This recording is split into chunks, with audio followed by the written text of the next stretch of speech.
Welcome to TNPSC developer channel. இந்த வீடியோவில் Indian polity தான் பார்க்க போகிறோம். ஸோ இந்தியன் பாலிட்டி வந்து ரொம்ப முக்கியமானது. எல்லா எக்ஸாம்லேயும் வந்து இந்தியன் பாலிட்டிங்கிறது ரொம்ப முக்கியமான ரோல் ப்ளே பண்ணக்கூடியது. கொஸ்டின்ஸும் அதிகமாக வரக்கூடிய ஏரியா. அதே மாதிரி ஈஸியாக ஸ்கோர் பண்ணக்கூடிய யூனிட்டும் வந்து கான்ஸ்டியூஷன் தான். ஸோ குரூப் 1 குரூப் 2 ரெண்டுலேயும் வந்து கான்ஸ்டியூஷன் ரொம்ப அதிகமான கொஸ்டின்ஸ் வரும்.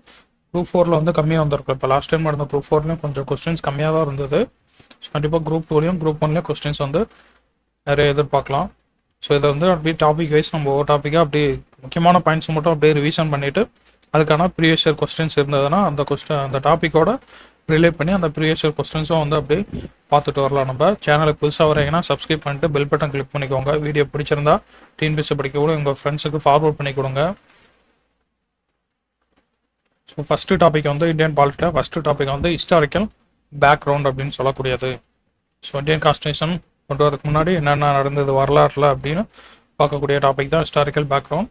ஸோ ஈஸ்ட் இந்தியா கம்பெனி அப்படின்னு சொல்லக்கூடியது, அதுக்கு வந்து சார்ட்டர் கொடுத்தவங்க யாருன்னா குயின் எலிசபெத் 1 அப்படின்னு தான் சொல்லக்கூடிய இங்கே குயின் தான் வந்து சார்ட்டர் வந்து கொடுத்துருப்பாங்க. அதுக்கப்புறம் 1765. ஸோ 1764 பேட்டில் ஆஃப் பக்சார் போர் நடக்கும் இல்லைங்களா 1764. அதுக்கப்புறம் 1765 இவங்களுக்கு திவானி ரைட் வந்து கிடைக்கும். ஸோ பெங்கால், பீகார், ஒரிசா BBO அப்படின்னு சொல்லக்கூடிய இந்த 3 பிரசிடென்சியோட திவானினா ரெவன்யூ வந்து சிவில் ரைட்ஸை தான் வந்து திவானி அப்படின்னு சொல்கிறாங்க. அந்த திவானி ரைட்ஸ் வந்து வாங்கியிருப்பாங்க 1765. அதுக்கப்புறம் 1858 வந்து ஸோ டைரக்ட் ரெஸ்பான்சிபிலிட்டி க்ரௌன் கிட்ட போயிருக்கோம். பிரிட்டிஷ் க்ரௌன் தான் வந்து டைரக்ட் ரெஸ்பான்சிபிலிட்டியாக இருப்பாங்க for governance of India. 1858 company கிட்ட இருந்து பிரிட்டிஷ் கவர்மெண்ட்டுக்கு போயிருக்கும். ஸோ அன்டில் August 15, 1947 வரைக்கும் பிரிட்டிஷ் க்ரௌன் கிட்ட தான் இருக்கும். க்ரௌன் கம்பெனி ரூல் அப்படின்னு பார்த்தோம்னா 1773 to 1858 க்ரௌன் ரூல் அப்படின்னு சொல்லக்கூடியது. 1858 to 1947 வரைக்கும் க்ரௌன் ரூல். ஸோ கம்பெனி ரூலில் கொண்டு வரப்பட்ட ஆக்ட் பார்த்தோம்னா ரெகுலேட்டிங் ஆக்ட் 1773 1773. ஸோ அது வந்து first time recognised political and administrative functions of the கம்பெனியோட கமர்ஷியல் ஃபங்க்ஷன்ஸ் இல்லாமல் பொலிட்டிக்கல் அண்டு அட்மினிஸ்ட்ரேட்டிவ் ஃபங்க்ஷன்ஸை ரெகனைஸ் பண்ண ஃபர்ஸ்ட் ஆக்ட் வந்து 1773. ஸோ அது வந்து laid foundations of central administration in India. So இந்தியாவில் சென்ட்ரல் அட்மினிஸ்ட்ரேஷனுக்கான ஃபவுண்டேஷன் போட்டது இந்த ஆக்ட் தான். ஸோ இதில் வந்து கவர்னர் ஆஃப் பெங்கால் அப்படின்னு இருந்தவர் இங்கே கவர்னர் ஜென்ரல் ஆஃப் பெங்கால் அப்படின்னு வந்து கன்வெர்ட் ஆகுறாரு. ஸோ கவர்னர் ஆஃப் பெங்கால் இங்கே governor general of Bengal. So அவருக்கு உதவி செய்யறதுக்காக அசிஸ்ட் பண்ணுறதுக்காக executive council of 4 members. So 4 பேர் இருக்கக்கூடிய ஒரு எக்ஸிக்யூட்டிவ் கவுன்சிலும் வந்து உருவாக்குறாங்க. First governor general of Bengal வந்து வாரன் ஹேஸ்டிங்ஸ் தான். ஸோ அதே மாதிரி கல்கத்தாவில் சுப்ரீம் கோர்ட்டும் வந்து ஸ்டார்ட் பண்ணுறாங்க. So 1774 1 chief justice plus 3 other judge. So 1+3 கல்கத்தாவில் சுப்ரீம் கோர்ட் வந்து எஸ்டாப்ளிஷ் பண்ணப்படுது. அதே மாதிரி இது prohibited servants of company from engaging any private trade or accepting presents or bribes. So company servants வந்து ப்ரைவேட்டாக ட்ரேட் பண்ணுறதோ இல்லை பிரைப்ஸ் பீப்புள் கிட்ட இருந்து பிரைப்ஸ் வாங்குறதோ அதை வந்து இது ப்ராஹிபிட் பண்ணியிருக்கும். அதே மாதிரி கோர்ட் ஆஃப் டைரக்டர்ஸ் வந்து சொல்லியிருக்கும். கோர்ட் ஆஃப் டைரக்டர்ஸ் வேணும். ஸோ அதுதான் வந்து கவர்னிங் பாடி ஆஃப் கம்பெனியை நிர்வகிக்கக்கூடிய ஒரு பாடி தான் கோர்ட் ஆஃப் டைரக்டர்ஸ் அப்படின்னு சொல்லக்கூடிய அந்த பாடி வந்து எஸ்டாப்ளிஷ் பண்ணணும்னு சொல்லியிருக்கோம். அதுக்கப்புறம் 1781. So amending act of 1781. இந்த 1773 இருந்த டிஃபெக்ட்ஸை வந்து ரெக்டிஃபை பண்ணி கொண்டு வரப்பட்ட ஆக்ட் தான் 1781. இது ஆக்ட் ஆஃப் செட்டில்மெண்ட் அப்படின்னு சொல்கிறாங்க. ஸோ இதில் வந்து 74 வந்து கல்கத்தாவில் சுப்ரீம் கோர்ட் வந்து எஸ்டாப்ளிஷ் பண்ணப்பட்டிருக்கும். ஸோ இந்த சுப்ரீம் கோர்ட்டுடைய ஜுடிக்ஷனில் இருந்து கவர்னர் ஜென்ரல் அதுக்கப்புறம் அவருடைய கவுன்சில் வந்து எக்ஸம் கொடுத்துருப்பாங்க. ஸோ உங்களுக்கு வந்து விலக்கு கொடுத்துருப்பாங்க. அதே மாதிரி சர்வன்ட்ஸ் ஆஃப் கம்பெனிக்கும் அவங்களுடைய கம்பெனியோட ரெவன்யூ மேட்டர்ஸும் இந்த சுப்ரீம் கோர்ட்டோட ஜுடிக்ஷன்லேருந்து வெளியே வச்சுருப்பாங்க. அதே மாதிரி பர்சனல் லா வந்து ஃபர்ஸ்ட் டைம் கொண்டு வராங்க. ஸோ பர்சனல் லா அப்படின்னு சொல்லக்கூடிய இந்து லா, முகமதிய லா இதை பேஸ் பண்ணி ஜஸ்டிஸ் கொடுக்குறாங்க. அப்பீல்ஸ் அப்படின்னு பார்த்தோம்னா சுப்ரீம் கோர்ட்டுக்கிட்ட போக முடியாது. அப்பீலுங்கிறது governor general in council. So governor general கவுன்சிலுக்கு தான் நீங்கள் வந்து அப்பீல்ஸ் வந்து கொண்டு போக முடியும். ப்ரொவின்ஷியல் கோர்ட்லேருந்து சுப்ரீம் கோர்ட்டுக்கு வந்து அப்பீல்ஸ் வந்து கிடையாது. ஸோ இது வந்து 1781 ஆக்ட் ஆஃப் செட்டில்மெண்ட் அப்படின்னு சொல்லக்கூடியது. அதுக்கப்புறம் 1784 பிட்ஸ் இந்தியா ஆக்டில் கோர்ட் ஆஃப் டைரக்டர்ஸ் வந்து கமர்ஷியல் அஃபேர்ஸை வந்து மேனேஜ் பண்ணுவாங்க. அதே மாதிரி போர்ட் ஆஃப் கண்ட்ரோல் அப்படின்னு சொல்லக்கூடிய ஒரு நியூ பாடி வந்து கிரியேட் பண்ணது Pitt's India act. Board of control அப்படின்னா அவங்க பொலிட்டிக்கல் அஃபேர்ஸை கண்ட்ரோல் பண்ணக்கூடியவங்க. ஸோ கோர்ட் ஆஃப் டைரக்டர்ஸ் அப்படின்னு சொல்லக்கூடியவங்க கமர்ஷியல் அஃபேர்ஸும், போர்ட் ஆஃப் கண்ட்ரோலும் பொலிட்டிக்கல் அஃபேர்ஸும் கண்ட்ரோல் பண்ணக்கூடியவங்க. அதே மாதிரி British government given supreme control over companies affairs. கம்பெனியோட கம்ப்ளீட் அஃபேர்ஸும் பிரிட்டிஷ் கவர்மெண்ட்டுக்கு போயிடுச்சு. 1786 ஒரு ஆக்ட் கொண்டு வராங்க. ஸோ இந்த ஆக்ட் வந்து லார்ட் கார்ன்வாலிஸ் வந்து 2 டிமாண்ட் வச்சிருப்பாரு. அந்த டிமாண்ட் என்னென்னு பார்த்தோம்னா, override decision of his council. So power to override decision of his council. So 4 member கவுன்சிலில் வந்து ஓவர் ரைட் பண்ணுறதுக்கான டிசிஷன் வேணும் அப்படின்னு சொல்லி கேட்டிருப்பாரு. அதே மாதிரி தான் கமாண்டர் இன் சீஃபாக இருக்கணும் அப்படின்னு சொல்லியும் ஒரு டிசிஷன் அந்த டிமாண்ட் வந்து வச்சிருப்பாரு. ஸோ இதை அக்செப்ட் பண்ணியிருப்பாங்க 1793 ஆக்டில். ஸோ இது வந்து சார்ட்டர் ஆக்ட் 1793 கொண்டு வரப்பட்டது. ஸோ இந்த ஓவர் ரைடிங் பவர் வந்து லார்ட் கார்ன்வாலிஸ் அவருடைய கவுன்சிலுக்கு இருந்திருக்கு இல்லையா. ஸோ அது வந்து மற்ற கவர்னர் ஜெனரல்ஸுக்கும் வந்து இனிமேல் வரக்கூடிய கவர்னர் ஜெனரலுக்கும் அதை எக்ஸ்டெண்ட் பண்ணியிருப்பாங்க. Extended overriding power to all future governor generals and governors of presidencies. So அதே மாதிரி control over subordinate presidencies of Bombay and Madras. So governor general அவருக்கு வந்து அதிகமான பவர் கொடுத்துருப்பாங்க. பாம்பே அண்ட் மெட்ராஸ் இவருக்கு கீழே சபார்டினேட் பிரசிடென்சிஸாக ஆக்ட் ஆகும். So trade monopoly next 20 years வந்து அலோவ் பண்ணியிருப்பாங்க. போர்ட் ஆஃப் கண்ட்ரோல் அவங்களுக்கான ஸ்டாஃப் உங்களுடைய சேலரி வந்து இந்தியன் ரெவன்யூலேருந்து பே பண்ணியிருப்பாங்க. ஸோ இந்தியன் ரெவன்யூ வந்து போர்ட் ஆஃப் கண்ட்ரோலுக்கு அவங்களுடைய ஸ்டாஃப்க்கு வந்து பே பண்ணப்படும் அப்படின்னு சொல்லி இந்த 1793 சார்ட்டர் ஆக்ட் சொல்லியிருக்கும். அதுக்கப்புறம் 1813 ஸோ 1813 சார்ட்டர் ஆக்ட் பார்த்தோம்னா இது அபாலிஸ்ட் ட்ரேட் மோனோபாலி. ஸோ அப்படின்னா open to all British merchants. So எல்லாருமே வந்து பிரிட்டிஷ் மெர்ச்சன்ட்ஸ் எல்லாருமே வந்து ட்ரேட் பண்ண முடியும். Abolished trade monopoly of the company and continued in tea and trade with China. So சைனாவோட ட்ரேட் பண்ணக்கூடிய அதுக்கப்புறம் டீ ட்ரேடு. ஸோ இது 2 மட்டும் கம்பெனி வந்து மோனோபாலி வச்சுட்டு தான் இருக்காங்க. இது it accepted the sovereignty of the British crown. So British crown வந்து இறையாண்மை அவங்களோட இறையாண்மையை உறுதி செய்ததுன்னு சொல்லியிருக்காங்க. அதே மாதிரி allowed Christian missionaries to came to India for the purpose of enlightening the people. So Christian missionaries வந்து உள்ளே அலோவ் பண்ணியிருப்பாங்க 1833 சார்ட்டர் ஆக்ட். அதுக்கப்புறம் வெஸ்டர்ன் எஜுகேஷன் வந்து ஸ்ப்ரெட் பண்ணுறதுக்கும் ப்ரொவிஷன் சொல்லியிருக்கு. அதே மாதிரி லோக்கல் கவர்மெண்ட்ஸ் டேக்ஸ் இம்போஸ் பண்ணலாம். ஸோ லோக்கல் கவர்மெண்ட்ஸ் டேக்ஸஸ் வந்து பர்சன்ஸ் மேலே இம்போஸ் பண்ணலாம். அப்படி அவங்க பே பண்ண முடியல அப்படின்னா அவங்களுக்கு மேலே பனிஷ் பண்ணுறதுக்கான அதிகாரமும் ரைட்ஸும் வந்து இந்த ஆக்ட் சொல்லியிருக்கும். Charter act 1813. அதுக்கப்புறம் 1833 1833 கொண்டு வரப்பட்டது. இது வந்து ஃபைனல் ஸ்டெப் டுவார்ட்ஸ் சென்ட்ரலைசேஷன் பண்ணுறதுக்கான ஒரு ஃபைனல் ஸ்டெப்பு தான் 1833 ஆக்ட். இதில் இருக்கக்கூடிய ப்ரொவிஷன்ஸ் அப்படின்னு பார்த்தோம்னா, கவர்னர் ஜெனரல் ஆஃப் பெங்காலில் இருந்தவர் இங்கே கவர்னர் ஜெனரல் ஆஃப் இந்தியான்னு வந்துட்டார். ஸோ மொத்தம் இந்தியாவுக்கும் கவர்னர் ஜெனரல் ஆகிட்டார் பெங்காலில் இருந்தவர். இவர் கீழே சிவில் அண்ட் மிலிட்ரி பவர்ஸ் எல்லாமே அவர்கிட்ட தான் இருக்கும். லார்ட் வில்லியம் பெண்டிங் தான் first governor general of India. So it deprive the legislative powers of Bombay and Madras. So Bombay அப்புறம் மெட்ராஸுடைய லெஜிஸ்லேட்டிவ் பவர்ஸ், ஸோ அந்த கவர்னர்ஸுடைய சட்டமேற்றும் அதிகாரத்தை இது வந்து திரும்ப பெற்றிருக்கும். இதுமாதிரி கவர்னர் ஜெனரல் ஆஃப் இந்தியா தான் மொத்த பிரிட்டிஷ் இந்தியாவுக்குமே வந்து லெஜிஸ்லேட்டிவ் பவர்ஸ் வந்து கவர்னர் ஜெனரல் ஆஃப் இந்தியா கிட்ட தான் கொடுத்துருக்காங்க. லார்ட் வில்லியம் பெண்டிங் கிட்ட தான் இருக்கும். அதே மாதிரி இதுக்கு முன்னாடி இருந்த ஆக்ட் எல்லாமே ரெகுலேஷன்ஸ்னு சொல்லுவாங்க. இதுக்கப்புறம் 1833 அப்புறம் வரக்கூடியது எல்லாமே ஆக்ட்னு சொல்லுவாங்க. ஸோ 1833 முன்னாடி இருந்தது ரெகுலேஷன்ஸ், இதுக்கப்புறம் இருக்கக்கூடியது act. So it ended commercial body. So commercial பாடினா கம்பெனியோட கமர்ஷியல் பாடியை வந்து இது முடிவு கொண்டு வந்திருக்கும். இதுக்கப்புறம் கம்ப்ளீட்டாக பியூர்லி அட்மினிஸ்ட்ரேட்டிவ் பாடியாக வந்திருக்கும். So attempted to introduce system of open competition for selection of civil servants. So IAS அந்த ICS எக்ஸாம் வந்து இந்தியன்ஸுக்கு வந்து ஓப்பன் பண்ணி விடுறதுக்கான, ஸோ எல்லாருக்குமே ஓப்பன் பண்ணி விடுறதுக்கான அந்த முயற்சி வந்து செஞ்சுருப்பாங்க, அட்டம் பண்ணியிருப்பாங்க. பட் வந்து ஆப்போசிஷன், ஸோ எதிர்ப்பு வந்ததுனால அதை கைவிட்டு இருப்பாங்க. இதுக்கப்புறம் சார்ட்டர் ஆக்ட் 1853.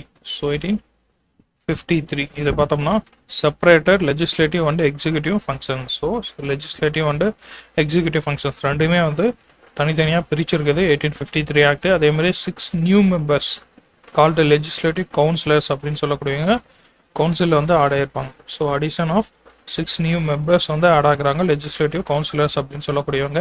ஸோ இந்த கவுன்சில் வந்து இந்தியன் சென்ட்ரல் லெஜிஸ்லேட்டிவ் கவுன்சில் அப்படின்னு சொல்லக்கூடியது. So Indian legislative council, central legislative council, so இது வந்து மினி பார்லிமெண்ட்.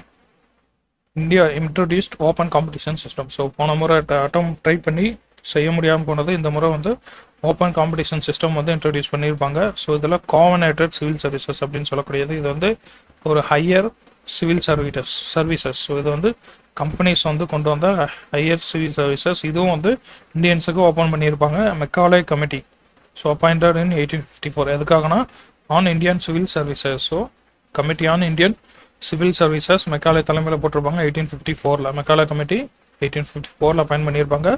அதே மாதிரி லோக்கல் ரெப்ரஸன்டேஷன் இந்த Indian central legislative councils, Indian central legislative கவுன்சில்ஸில் மொத்தம் 6 மெம்பர்ஸ் இருப்பாங்க. 6ல் 4 பேர் வந்து மெட்ராஸ், பாம்பே, பெங்கால், ஆக்ரா, ஸோ இந்த ப்ரொவின்சஸ்லேருந்து தேர்ந்தெடுக்கப்படணும். ஸோ இந்த 4 ப்ரொவின்ஸ்லேருந்து அப்பாயின்ட் பண்ணுவாங்க 4 members.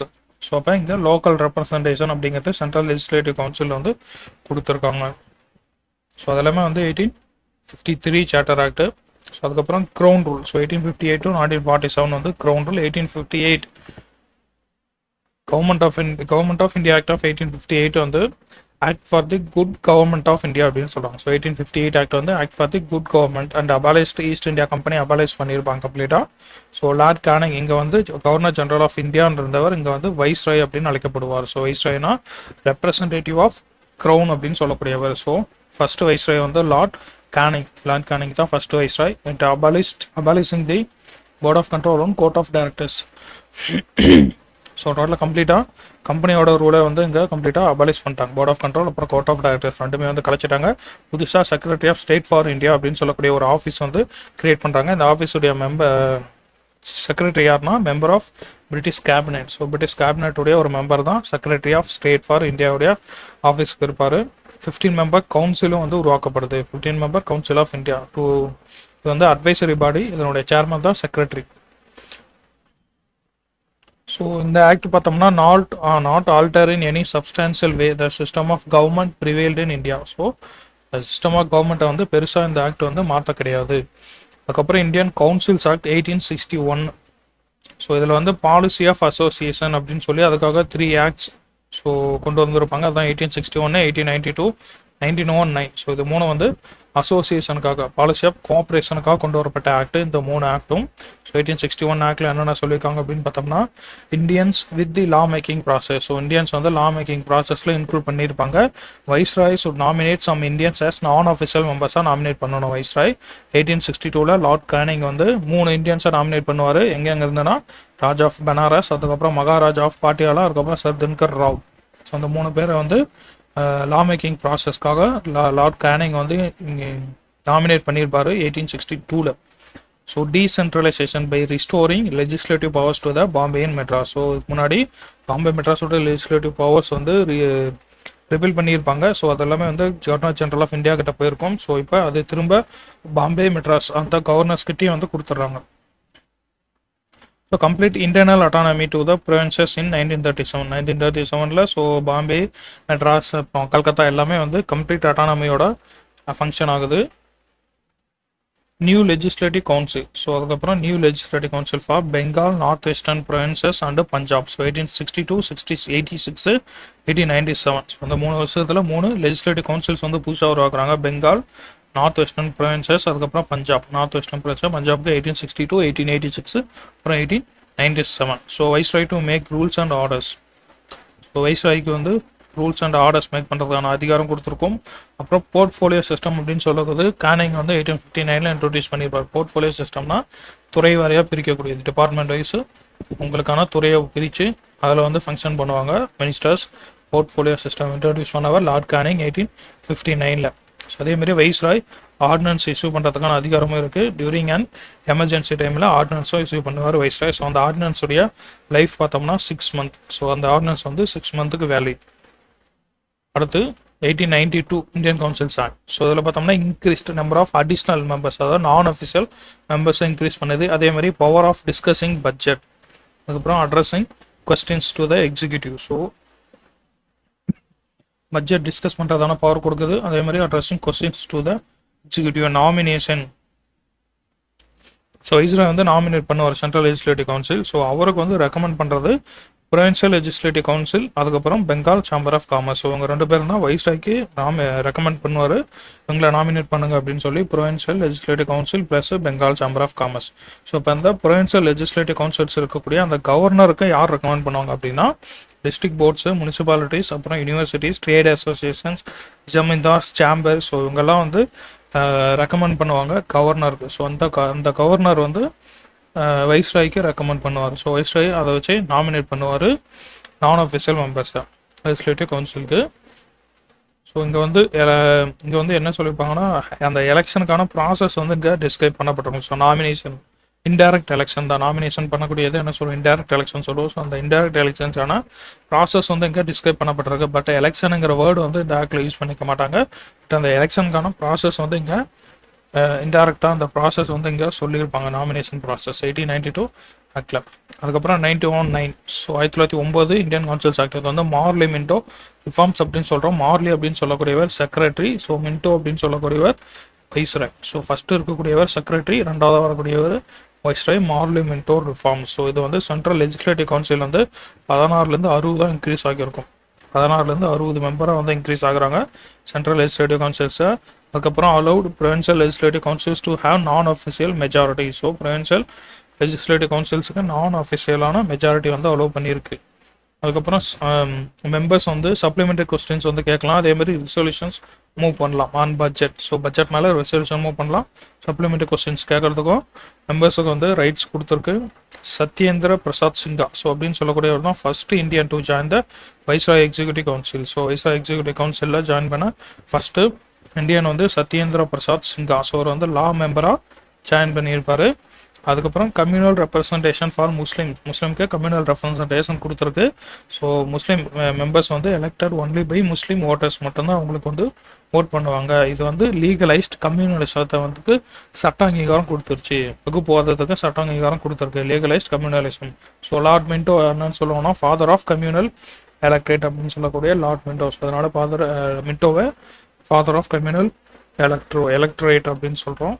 So separate representation. So அதே மாதிரி separate representation of presidency, corporations, chambers of commerce, universities, zamindars இவங்கெல்லாம் வந்து செப்பரேட் ரெப்ரசன்டேஷனும் வந்து உங்களுக்கு கொடுத்துருக்காங்க. ஸோ முஸ்லீம்க்கு கம்யூனல் ரெப்ரசன்டேஷன், அதுக்கப்புறம் corporations, chambers of commerce, universities, zamindars இவங்களுக்கான செப்பரேட் ரெப்ரசன்டேஷனும் வந்து இந்த ஆக்ட் கொடுத்துருக்கும். ஸோ அதனால தான் ஃபாதர் ஆஃப் கம்யூனல் எலக்ட்ரேட்னா லார்ட் மின்டோ சொல்கிறோம்.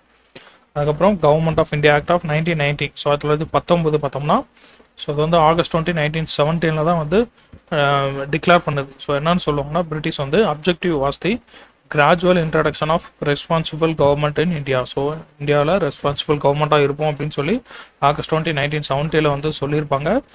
ஸோ அதுக்கப்புறம் 1919 ஆக்ட் வந்து இது நடைமுறைக்கு வந்தது 1921. ஸோ கேம் இன்டு ஃபோர்ஸ் இன் 1921. ஸோ இதை வந்து மான்டெக் செம்ஸ்போர்ட் ரிஃபார்ம்ஸ் அப்படின்னு சொல்லுவோம்.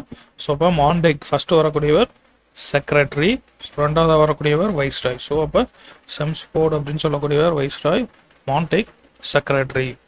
ஸோ இதில் இருக்கக்கூடிய ஃபீச்சர்ஸ் அப்படின்னு பார்த்தோம்னா so 1919 separating the central and provincial subjects. So central provincial subjects வந்து செப்பரேட் பண்ணியிருக்கோம். அது நம்ம யூனியன் அப்புறம் ஸ்டேட் லிஸ்ட்டும் படிப்போம் இல்லைங்களா. ஸோ அதை தான் வந்து இங்கே சென்ட்ரல் அண்ட் ப்ரொவின்சியல் சப்ஜெக்ட் வந்து செப்பரேட் பண்ணி கொடுத்துருது. So structure of government continued. So but centralised and unitary. So அவங்க வந்து பிரித்து கொடுத்து டீசென்ட்ரலைஸ் பண்ணாலும் அந்த கவர்மெண்ட் ஸ்ட்ரக்சர் வந்து கண்டினியூ ஆகிட்டு தான் இருக்குது. சென்ட்ரலைஸ்ட் அண்ட் யூனிட்டரியாக தான் இருக்குது. ஸோ அதே மாதிரி ட்ரான்ஸ்ஃபர் சப்ஜெக்ட்ஸ்.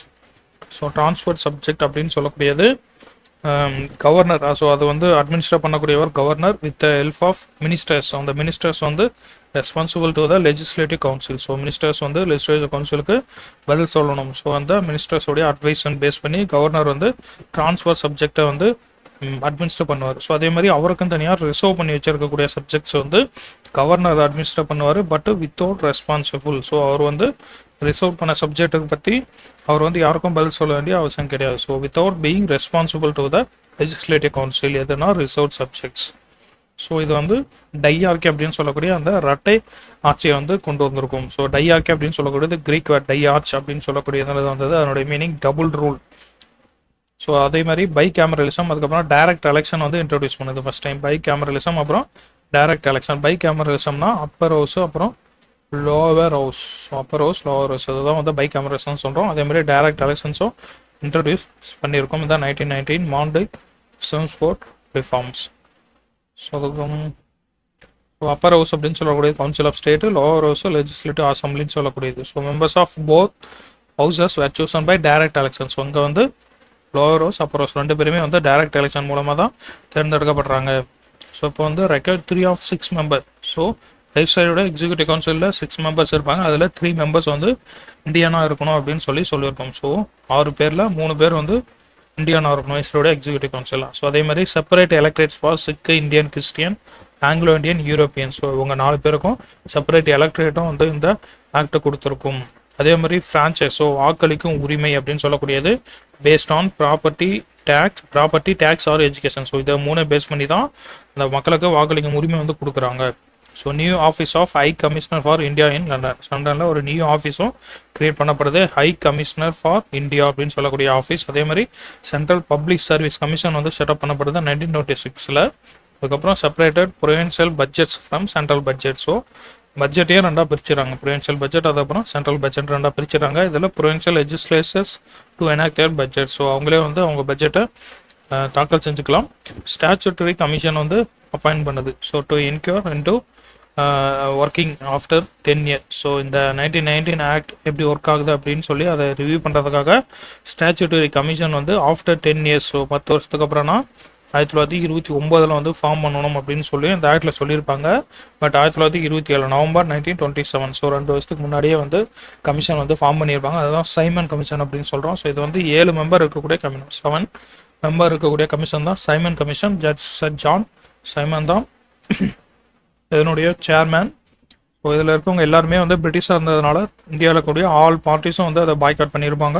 இவங்களுடைய ரிப்போர்ட் 1930 கொடுக்குறாங்க. ஸோ அந்த ரிப்போர்ட்டில் என்ன சொல்லியிருப்பாங்கன்னா, recommended abolition of dyarchy abolish பண்ணிடுங்க. அதுக்கப்புறம் extension of responsible government in the provinces, அப்புறம் federation of British India and princely states. So British India princely ஸ்டேட்ஸை ஃபெடரேஷன் எஸ்டாப்ளிஷ் பண்ணணும்னு சொல்லியிருப்பாங்க. கண்டினியூஷன் ஆஃப் கம்யூனல் எலக்ட்ரேட் அப்படின்னு சொல்லக்கூடியது முஸ்லீம்ஸ் கொடுத்த அந்த கம்யூனல் எலக்ட்ரேட். ஸோ முஸ்லீம் 6 அப்புறம் கிறிஸ்டியன்ஸ் கொடுத்த இந்த கம்யூனல் எலக்ட்ரேட் வந்து நீங்கள் கண்டினியூ பண்ணுங்க அப்படின்னு சொல்லியிருக்காங்க. ஸோ அவங்க அபாலிஷ் பண்ணணும்னு சொன்னது டையார்கி. அதுக்கப்புறம் ரெஸ்பான்சிபிள் கவர்மெண்ட் வந்து எக்ஸ்டென்ஸ் பண்ணணும். Federation of British India princely states உருவாக்கணும். கண்டினியூஷன் ஆஃப் கம்யூனல் எலக்ட்ரேட்டை கண்டினியூ பண்ணுங்க அப்படின்னு சொல்லி சைமன் கமிஷன் ரிப்போர்ட் கொடுத்துருக்கும். ஸோ இதை டிஸ்கஸ் பண்ணுறதுக்காக 3 ரவுண்ட் டேபிள் கான்ஃபரன்ஸ் வந்து கண்டக்ட் பண்ணியிருப்பாங்க. ஸோ அந்த ரவுண்ட் டேபிள் கான்ஃபரன்ஸுடைய டிஸ்கஷன் பேஸ் பண்ணி white paper on constitutional reforms வந்து ஜாயின்ட் கமிட்டி, ஸோ பிரிட்டிஷ் பார்லிமெண்ட்டுடைய ஜாயின்ட் செலக்ட் கமிட்டிக்கு வந்து அந்த ரிப்போர்ட் வந்து சப்மிட் பண்ணியிருப்பாங்க. ஸோ அந்த ரிப்போர்ட்டில் இருக்கக்கூடிய சில ரெக்கமெண்டேஷன்ஸ் வந்து கவர்மெண்ட் ஆஃப் இந்தியாவுக்கு 1935 வந்து இன்கார்பரேட் பண்ணியிருப்பாங்க. ஸோ அதோட சைமன் கமிஷன் வந்து 1927 நவம்பர் 1927 போட்டு அவருடைய ரிப்போர்ட் வந்து கவர்மெண்ட் ஆஃப் இந்தியா 1935 வந்து இன்க்ளூட் பண்ணப்பட்டிருக்கும் அவருடைய ரெக்கமெண்டேஷன்ஸ். ஸோ அதுக்கப்புறம் இடையில பார்த்தோம்னா கம்யூனல் அவார்டு வந்து August 1932 Ramsay MacDonald, so British prime minister அவர் வந்து கம்யூனல் அவார்டு கொடுக்குறாரு. என்னன்னா ரெப்ரசன்டேஷன் ஆஃப் த மைனாரிட்டிஸ் வந்து ரெப்ரசன்டேஷன் கொடுக்குறாரு. Continued separate electorate for Muslim, Sikhs, Indian, Christian, Anglo Indians and Europeans. So but also extended it to the depressed classes, scheduled caste அப்படின்னு சொல்லக்கூடிய depressed கிளாஸஸ்க்கும் இதை வந்து எக்ஸ்டெண்ட் பண்ணியிருப்பார். So அதனால் காந்திஜி மனவரத்தம் அடைஞ்சிருப்பார். ஸோ ஒரு Yerawada jail, பூனாவில் கூட எரவாடா ஜெயிலில் உண்ணாவிரதம் இருப்பார். ஸோ இந்த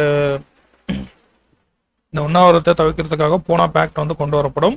ஸோ அதில் வந்து retained Hindu joint electorate, so இதுக்கான ஜாயிண்ட் எலக்ட்ரேட் அதில் ரிட்டைன் பண்ணியிருப்பாங்க. அதுக்கப்புறம் ஸோ இங்கே தனியாக செப்பரேட் எலக்ட்ரேட்டுக்கு பதிலாக ரிசர்வ்டு சீட்ஸ் வந்து கொடுத்துருப்பாங்க. டிப்ரெஸ் கிளாஸஸ் எஸ்சிக்கு வந்து ரிசர்வ்ட் சீட்ஸ் வந்து கொடுத்துருப்பாங்க செப்பரேட் எலக்ட்ரேட்டுக்கு பதிலாக. அதுக்கப்புறம் கவர்மெண்ட் ஆஃப் இந்தியா 1935, ஸோ இது வந்து நிறைய செக்ஷன்ஸ் ஆர்டிகல்ஸ் இருக்கக்கூடிய ஒரு ஆக்ட், 321 செக்ஷன்ஸ். ஸோ 1, 2, 3 அப்படி 3 போட்டோம்னா 321 செக்ஷன்ஸ். அதுக்கப்புறம் 10 ஸ்கெடியூல்ஸ் இருக்குது. 10 ஸ்கெடியூல்ஸ் இருக்கக்கூடியது கவர்மெண்ட் ஆஃப் இந்தியா 1935. ஸோ அதில் சொல்லியிருக்கக்கூடிய முக்கியமான ப்ரெசன்ஸ் அப்படின்னு பார்த்தோன்னா ஆல் இண்டியா ஃபெடரேஷன் வந்து உருவாக்கப்படும். ஸோ ஃபெடரல் லிஸ்ட்டு, அதாவது யூனியன் லிஸ்ட்டு, அதுக்கப்புறம் கன்கரன் லிஸ்ட்டு, ஸ்டேட் லிஸ்ட் அப்படின்னு சொல்லி 3 பிரிச்சிருப்பாங்க. இதில் ஃபெடரல் லிஸ்ட்டு இதில் 59 இருக்கும், 59 சப்ஜெக்ட்ஸ். அதுக்கப்புறம் ப்ரொவின்சியல் லிஸ்ட்டில் 54, கன்கரன் லிஸ்ட்டில் 36 சப்ஜெக்ட்ஸ் இருக்கும். ஸோ இது போக மீதி இருக்கக்கூடிய ரெசிடிவ் பவர்ஸ் வந்து வைஸ்ராய் கொடுத்துருப்பாங்க. Princely states did not join. So princely states வந்து இந்த ஃபெடரேஷனுக்குள்ள ஜாயின் பண்ண விரும்பவில்லை.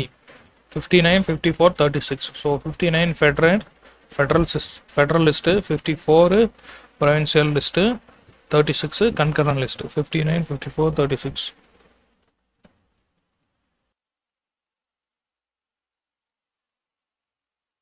Abolished dyarchy. So provincial autonomy கொடுத்துருக்கோம். அப்போ டையார்கி அபாலிஷ் பண்ணணும் சைமன் கமிஷன் வந்து சொல்லியிருக்கோம். ஸோ அதை வந்து இங்கே நடைமுறை பண்ணித்திருப்பாங்க. Abolish dyarchy in provinces. So மாகாணங்களில் டிஆர்கே அபாலிஷ் பண்ணிவிட்டு சென்டரில் டிஆர்கே அடாப்ட் பண்ணுறதுக்கான ப்ரொவிஷன் சொல்லியிருப்பாங்க. ஸோ சென்ட்ரலில் இருக்கக்கூடிய ஃபெட்ரல் சப்ஜெக்ட்ஸை ரெண்டாக டிவைட் பண்ணியிருப்பாங்க. ரிசோர்ஸ் சப்ஜெக்ட், அதுக்கப்புறம் ட்ரான்ஸ்ஃபர் சப்ஜெக்ட் அப்படின்னு சொல்லி ஸ்ப்ளிட் பண்ணி டிஆர்கே சென்டரில் கொண்டு வரதுக்கான ப்ரொவிஷன் சொல்லியிருப்பாங்க. பட் இது வந்து ஆப்ரேஷனுக்கு வந்திருக்காது, not comment to operation. So அதுக்கப்புறம் பார்த்தோம்னா bicameralism mean 6 out of 11 provinces. So bicameralism அப்படின்னா upper house lower house. So அந்த 2 ஹவுஸு 6 ப்ரொவின்சஸில் வந்து கொண்டு வந்திருப்பாங்க. So out of 11 provinces. So மொத்தம் 11 மாகாணங்களில் 6 மாகாணங்களில் பை கேமரலிசம் கொண்டு வந்திருப்பாங்க. அது என்னென்ன மாகாணம்னா Bengal, Bombay, Madras, Bihar, Assam, United Provinces. So இது வந்து ஏபி கியூப் எம்யூபி அப்படின்னு நம்ம ஞாபகம் வச்சுக்கோம். A B cube M U P. So A வந்து அசாமு, அதுக்கப்புறம் பி கியூப் பார்த்தோன்னா பெங்கால், பாம்பே, பீகார், எம் வந்து Madras, UP, United Provinces. So இந்த 6 ப்ரொவின்சஸில் பை கேமரலிசம் வந்து கொண்டு வரப்பட்டிருக்கும். அதுக்கப்புறம் separate electorate for depressed classes so அப்படின்னு சொல்லக்கூடிய எஸ்சிக்கு, அதுக்கப்புறம் உமன் அண்ட் லேபர் ஒர்க்கர்ஸுக்கான செப்பரேட் எலக்ட்ரேட்ஸும் வந்து இன்ட்ரோடியூஸ் பண்ணது. Abolished the council of India. So India council India of 1858. So 1858 கொண்டு வரப்பட்ட அந்த கவுன்சில் ஆஃப் இந்தியா வந்து அபாலிஷ் பண்ணியிருக்கும். ஸோ அதுக்கப்புறம் பிரான்சஸ் வாக்களிக்கும் உரிமை வந்து எக்ஸ்டெண்ட் பண்ணாங்க. இதன் மூலமாக 10% ஆஃப் பாப்புலேஷனுக்கு வந்து ஓட்டிங் ரைட் கிடைக்குது. Reserve bank of India establish பண்ணுறதுக்கான ப்ரொவிஷன் சொல்லியிருப்பாங்க. அதுக்கப்புறம் federal public service commission, provincial public service commission, அது கூட joint public service commission. So இதுக்கான ப்ரொவிஷன் சொல்லியிருப்பாங்க. ஃபெட்ரல் கோர்ட் வந்து எஸ்டாப்ளிஷ் பண்ணப்பட்டிருக்கோம் 1937. ஸோ ஃபெட்ரல் கோர்ட்டு சொல்லியிருக்கு, federal reserve bank of India சொல்லியிருக்கு, அதுக்கப்புறம் federal public service commission, provincial public service commission, joint public service கமிஷனும் வந்து இந்த ஆக்டை வந்து சொல்லியிருக்கு. ஃபெட்ரல் கோர்ட்டு 1937 வந்து எஸ்டாப்ளிஷ் பண்ணப்பட்டிருக்கும். அதாவது சுப்ரீம் கோர்ட் அப்படின்னு சொல்லக்கூடியது. ஸோ அதுக்கப்புறம் இண்டிபெண்டன்ஸ் ஆக்ட். ஸோ ஃபைனலாக வந்து 1947 Indian independence act. So February 20, 1947 Clement Attlee prime minister இந்தியாவில் பிரிட்டிஷ் ரூல் வந்து end by June 30, 1948. So June 30, 1948 இந்தியாவில் வந்து பிரிட்டிஷ் ரூல் எண்ட் ஆகணும் அப்படின்னு சொல்லியிருப்பாரு. So followed by the agitation by the Muslim League demanding partition. So Muslim League வந்து அவங்க பாகிஸ்தான் டிமாண்ட் பண்ணியிருப்பாங்க. ஸோ அதை ஒட்டி கிளெமெண்ட் அட்லி வந்து அனௌன்ஸ் பண்ணியிருப்பாரு February 20, 1947. ஸோ இதுக்கு முன்னாடி June 3, 1947 வந்து மறுபடியும் ஒன்று என்ன சொல்லுவாங்கன்னா இது partition plan, Mountbatten plan அப்படின்னு சொல்லக்கூடியது. அதை வந்து மவுண்ட் பேட்டன் சொல்லுவார். Constituent assembly of India cannot apply to those parts of country which were unwilling to accept this. அதாவது கான்ஸ்டியூஷன் அசம்பிளி வந்து ஃபார்ம் பண்ணி அதன் மூலமா கான்ஸ்டியூஷன் ஃப்ரேம் பண்ணப்படும் அப்படின்னு சொல்லி இந்த மவுண்ட் பேட்டன் பார்ட்டிஷன் பிளான்ல வந்து சொல்லியிருப்பாரு. ஸோ 1946 வந்து இந்த கான்ஸ்டியூண்ட் அசம்பிளி வந்து ஃபார்ம் பண்ணப்பட்டிருக்கும். ஸோ இது வந்து cannot apply to those parts unwilling to accept it. So யார் இதை வந்து அக்செப்ட் பண்ணலையோ அவங்களுக்கு வந்து இது அப்ளை ஆகாது. ஸோ இந்த கான்ஸ்டியூண்ட் அசம்பிளி அப்படின்னு சொல்லக்கூடிய இந்த கான்ஸ்டியூஷன் இவங்க மேக் பண்ணக்கூடிய கான்ஸ்டியூஷன் அப்படின்னு சொல்லி June 3, 1947 வந்து மவுண்ட் பேட்டன் சொல்லியிருப்பாரு. ஸோ அப்போ இருந்த வைஸ்ராய் மவுண்ட் பேட்டன். ஸோ இந்த ஆக்டில் இருக்கக்கூடிய ஃபீச்சர்ஸ் அப்படின்னு பார்த்தோம்னா ஸோ இந்தியா பாகிஸ்தான் அப்படின்னு 2 டொமினியனாக இது வந்து பிரிச்சிருக்கும். So secede from the British Commonwealth. So right to secede. So British காமன்வெல்த்லேருந்து வெளியே போகிறதுக்கான ரைட் வந்து இதில் கொடுத்துருப்பாங்க. Abolished the office of viceroy சொல்லக்கூடிய அந்த ஆஃபீஸ் வந்து அபாலிஷ் பண்ணிட்டு கவர்னர் ஜெனரல் கொண்டு வராங்க.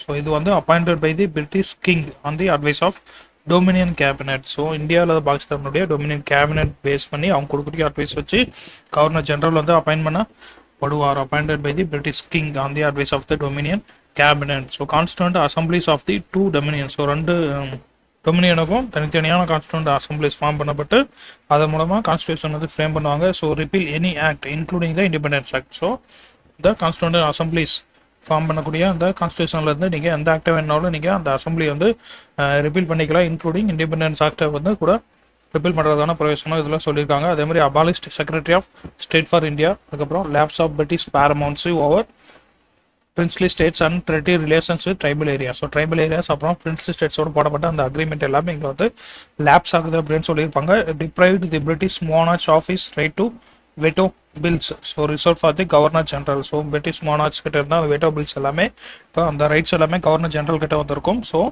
கவர்னர் ஜெனரல் தான் கவர்னர் ஜெனரல். அதுக்கப்புறம் provincial governors as constitutional head of states.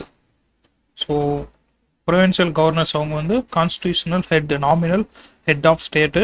So they were made to act on the advice of the respective council of ministers. So ministers உடைய advice படி தான் இந்த governors வந்து act பண்ணணும். அப்புறம் discontinued the appointment to civil services by secretary of state. So secretary appoint பண்ணக்கூடிய அந்த civil சர்வீஸுக்கான போஸ்ட்டை வந்து டிஸ்கண்டினியூ பண்ணியிருக்கு. ஸோ லார்ட் மவுண்ட் பேட்டன் தான் first governor general of new dominion of India. இந்தியாவுடைய முதல் governor general Lord Mountbatten, சுதந்திர இந்தியாவின். ஸோ ஜவஹர்லால் நேரு தான் ஃபஸ்ட்டு பிரைம் மினிஸ்டராக இருந்திருப்பார். கான்ஸ்டியூவன்ட் அசம்பிளி, ஸோ இதுக்கப்புறம் வந்து பார்லிமெண்ட்டாக வந்து கண்டினியூ ஆகியிருக்கும். கான்ஸ்டியூவன்ட் அசம்பிளி அப்படின்னு சொல்லக்கூடியது ஒரு பார்லிமெண்ட், இந்தியன் டொமினியனுடைய parliament. So interim government 1946 interim government form பண்ணியிருப்பாங்க. ஸோ அதில் இருந்த மெம்பர்ஸ் அவங்களுடைய போர்ட்ஃபோலியோ என்னன்னு பார்த்தோம்னா, ஜவஹர்லால் நேரு வந்து vice president of the council. So vice president of the council. So அது வந்து கவர்னர் ஜெனரலுடைய அந்த எக்ஸிக்யூட்டிவ் கவுன்சில்.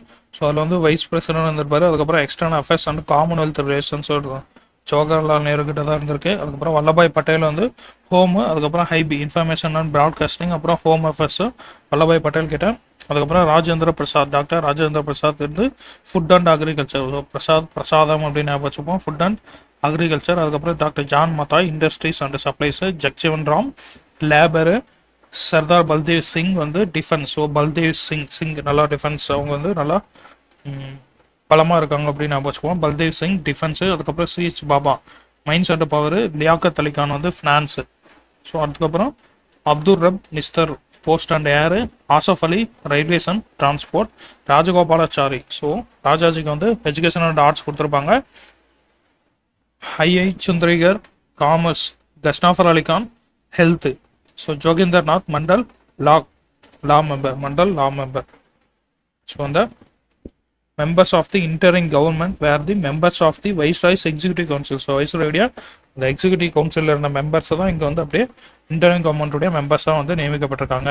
ஸோ அதுக்கப்புறம் 1947 ஃப்ரீ இந்தியாவுடைய ஃபஸ்ட்டு கேபினெட்டில் இருந்த மெம்பர்ஸ். அப்புறம் அவங்களுடைய போர்ட்ஃபோலியோஸ் பார்த்தோன்னா, ஜவஹர்லால் நேரு வந்து பிரைம் மினிஸ்டர், அவருக்கு எக்ஸ்டர்னல் அஃபேர்ஸ், காமன்வெல்த் ரிலேஷன்ஸ், அதுக்கப்புறம் சயின்டிஃபிக் ரிசர்ச். ஸோ வந்து 3 போர்ட்ஃபோலியோவும் நேரு கிட்ட இருந்திருக்கும். அதுக்கப்புறம் சர்தார் வல்லபாய் பட்டேல் கிட்ட ஹோமு, அப்புறம் ஹைபின்னு சொல்லக்கூடிய இன்ஃபர்மேஷன் அண்ட் ப்ராட்காஸ்டிங், அது கூட ஸ்டேட்ஸ் வந்து அவர் கூட ஆட் ஆகுது. ராஜேந்திர பிரசாத் வந்து அப்படியே கண்டினியூ ஆகுது, ஃபுட் அண்ட் அக்ரிகல்ச்சர்.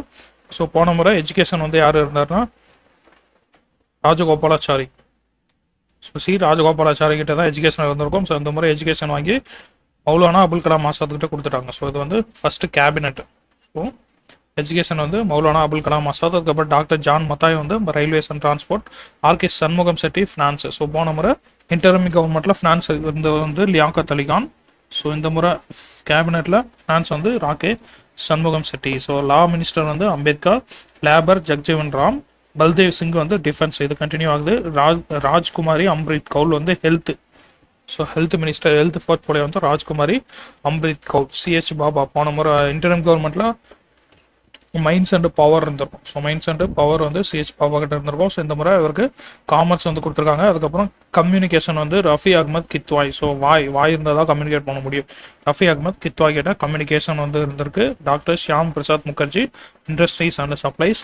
அதுக்கப்புறம் V N Gadgil mines and power. So C H Bhabha கிட்ட இருந்தால் mines and power V M Gadgil கிட்ட வந்திருக்கு. ஸோ இதெல்லாம் வந்து ஹிஸ்டாரிக்கல் பேக்ரவுண்ட். ஸோ இதுக்கே வந்து ரொம்ப டைம் எடுத்திருக்கு, 1/2 மணி நேரம் ஆகியிருக்கு இந்த ஒரு டாபிக் பார்க்க. மேக்ஸிமம் ரொம்ப ஷார்ட்டாக ரொம்ப முக்கியமான கொஸ்டின் வரக்கூடிய பாயிண்ட்ஸ் மட்டும் நெக்ஸ்ட் வீடியோஸில் வந்து அப்படியே கண்டினியூ பண்ணுவோம். நெக்ஸ்ட் டாபிக்ல வந்து பார்க்கலாம். நெக்ஸ்ட் டாபிக் வந்து making of the constitution. So உங்களுக்கு இந்த கிளாஸ் வந்து எப்படி இருக்குது, உங்களுக்கு ஹெல்ப்ஃபுல்லாக இருக்குமா, இல்லை இது ஏதாவது மாடிஃபை பண்ணலாமா அப்படிங்கிறது கமெண்ட் செக்ஷனில் போஸ்ட் பண்ணுங்கள். உங்களோட சஜஷன் சொல்லுங்கள், அதுக்கேற்ற மாதிரி நம்ம பண்ணலாம்.